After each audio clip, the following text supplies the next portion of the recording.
ಸಾಮ್ನೆ ಯಾವ್ಜಿ ಇದು 510 deck foot. ಇದು same. ಇದು ಸ್ವಲ್ಪ ಅಗಲ ಬಿಡುತ್ತೆ, ಸ್ವಲ್ಪ ಕಮ್ಮಿ ಬರುತ್ತೆ. ಇದು ಎಷ್ಟು HP ಗಾಡಿ ತಕ್ಕ? ಇದು ಅದೇ ಸರ್ ಮಾಮೂಲಿ 38 ಇಂದ 45 50 ವರೆಗೂ ಹೊಡಿಬಹುದು, 60 ಹೊಡಿಬಹುದು. Okay, full total heavy sir ಇದು. ಬಿಡುತ್ತೆ ಎಷ್ಟು ಬರ್ತದೆ ಸರ್? ಇದು ಫ್ರೇಮ್ ಬಂದು 64 ಇಂಚ್ ಬರುತ್ತೆ ಸರ್. ಟೇಪ್ ಇದೆ ಸರ್ ನಿಮ್ಮ ಹತ್ರ? ಸರ್ ಇದು ಸಾಮ್ನೆ ಸಾಮ್ನೆ ದಿಖಾ. ಎಷ್ಟು? 64 ಇಂಚ್ ಬರುತ್ತೆ ಸರ್. ಇದು ಫ್ರೇಮ್ ಬಂದು 64 ಇಂಚ್ ಬರುತ್ತೆ ಸರ್ ಇದು. ಓಕೆ ಸರ್ ಇಲ್ಲಿ ಹಿಡಿರಿ ಸರ್. ಇಲ್ಲಿಂದ ಹಿಡಿದ್ರೆ 70 ಇಂಚ್ ಬರುತ್ತೆ ಸರ್. ಅಲ್ಲಿ ಹಿಡಿರಿ ಸರ್. ನಮಗೆ ಮೇನ್ ಲೆಕ್ಕ ಇದೆ ಸರ್, ಟೈರ್ ಲೆಕ್ಕ ಅಲ್ಲಿ ಹೊರಗಡೆ ಇದೆ ಸರ್ ತುದಿಯಲ್ಲಿ. ಓಕೆ 68 ಇಂಚ್ ಬರುತ್ತೆ ಸರ್. 5 ಮುಕ್ಕಾಲು ಅಡಿ ಬರುತ್ತೆ ಸರ್ ಇದು. 68 ಇಂಚ್ ಬರುತ್ತೆ, 5 ಮುಕ್ಕಾಲು ಅಡಿ ಬರುತ್ತೆ. ಮತ್ತೆ ಸರ್ ಬಿಡ್ತು ನೋಡಿ ಸರ್. ಇದು ಹೈಟ್ ನೋಡ್ರಿ, ಹೈಟ್ ನೋಡ್ಬರ್ರಿ.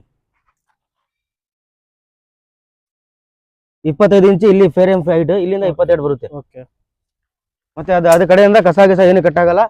ಗಾಡಿ ಮೇನ್ ದಮ್ ಕಟ್ಟಲ್ಲ ಸರ್ ಇದಕ್ಕೆ. ಓಕೆ. ಈಗ ಮೋಷನ್ ಕಟ್ ಆಗೋದು ಪ್ರಾಬ್ಲಮ್ ಬರ್ತಾವ, ಗಾಡಿ ಮೋಷನ್ ಕಟ್ ಆಗಬಾರ್ದು. ಅದೇ ಸರ್, ಈ ಮೋಷನ್ ಕಟ್ ಆಗೋ ಪ್ರಾಬ್ಲಮ್ ಅಂದ್ರೆ ಹೈಟ್ ಕಮ್ಮಿ ಇರ್ತೀವಲ್ಲ ನಾವು, ಅದಕ್ಕೋಸ್ಕರ ಪ್ರಾಬ್ಲಮ್ ಬರುತ್ತೆ. ಮತ್ತೆ ಇಂಜಿನ್ ಲೋಡ್ ಜಾಸ್ತಿ ಬಂದು ಡೀಸೆಲ್ ಜಾಸ್ತಿ ಕುಡಿತಾ ಇತ್ತು. ಅದಕ್ಕೋಸ್ಕರ ಅವನು ಒಂದೇ ಸತಿ ಜಾಸ್ತಿ ಮಾಡಿಲ್ಲ ಸರ್. 1 ಇಂಚ್ ಅಂತ 2 ಇಂಚ್ವರೆಗೆ ಸ್ಟಾಪ್ ಮಾಡಿದೀವಿ. ಕಂಪ್ಲೇಂಟ್ ಇಲ್ಲ ಸರ್ ಇದಕ್ಕೆ. ಕಂಪ್ಲೇಂಟ್ ಇಲ್ಲ. ಯಲಬುರ್ಗಾ ರೈತರಿಗೆ ಎಲ್ಲ ಒಂದು ಒಳ್ಳೆ ಡಕ್ ಫುಟ್ ಮ್ಯಾನುಫ್ಯಾಕ್ಚರಿಂಗ್ ಮಾಡಿಕೊಡ್ಬೇಕಂತ ಒಂದು ನಿರ್ಧಾರ ಮಾಡಿ ನಿಮ್ಗೆ ಹೇಳಿ ಮಾಡಿಸಿರೋದು. ಕಂಪ್ಲೇಂಟ್ ಬಂದ್ರೆ ರಿಟರ್ನ್ ಮಾಡ್ತೀವಿ. 2 ವರ್ಷ ಒಳಗೆ ಏನಾದ್ರು ಕಂಪ್ಲೇಂಟ್ ಬಂತು ಯಲಬುರ್ಗಾ ರೈತರಿಂದ ಅಂದ್ರೆ ನಿಮ್ಗೆ ರಿಟರ್ನ್ ಮಾಡ್ತೀವಿ.